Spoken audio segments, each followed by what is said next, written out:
mas maayos na expenditure at mas mabilis na pagpapatupad ng mga reforma.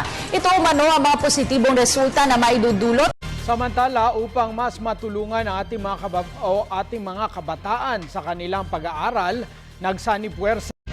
Samantala, muling pinabulaanan ni Senadora Nancy Binay na siya ang namamahala sa pamimigay ng birthday. Samantala, asahan na mas maraming trabaho ang magbubukas ngayong fourth quarter. Davao del Norte Governor Rodolfo De Rosario bared more security measures. Samantala, isang panibagong plunder complaint naman ang inihain laban kay dating Pangulong. Samantala, tiniyak ng Philippine National Police Region 12 na nakahanda silang magbigay ng karagdagang proteksyon.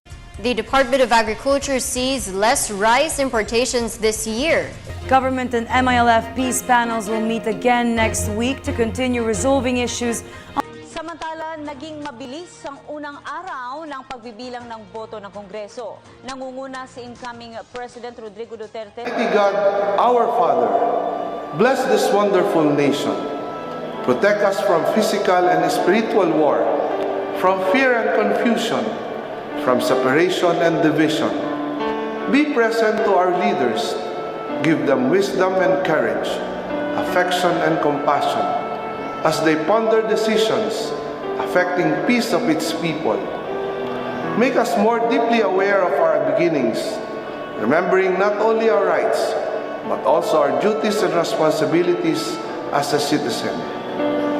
Make this nation, the pearl of the Orient Seas, to be a great place again. May all its people know clearly your will, that they may fulfill the call for us in the salvation of this land and the restoring of all things.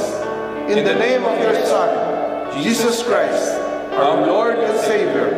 Amen. At yan ang mga pangyayaring tinutukan ninyo nag-iisang liga ng katotohanan. Ako naman, Arnold Clavio. At sa pamamagitan ng YouScoop, Twitter at Facebook, pwede po kayong maging bahagi ng paghahatid namin ng mga balitang walang kinikilingan, walang pinoprotektahan, walang kasinungalingan, walang bahid politika. Serbisyong totoo po lamang. Ako po si Vicky Morales. Hanggang bukas, sama-sama tayo magiging saksi.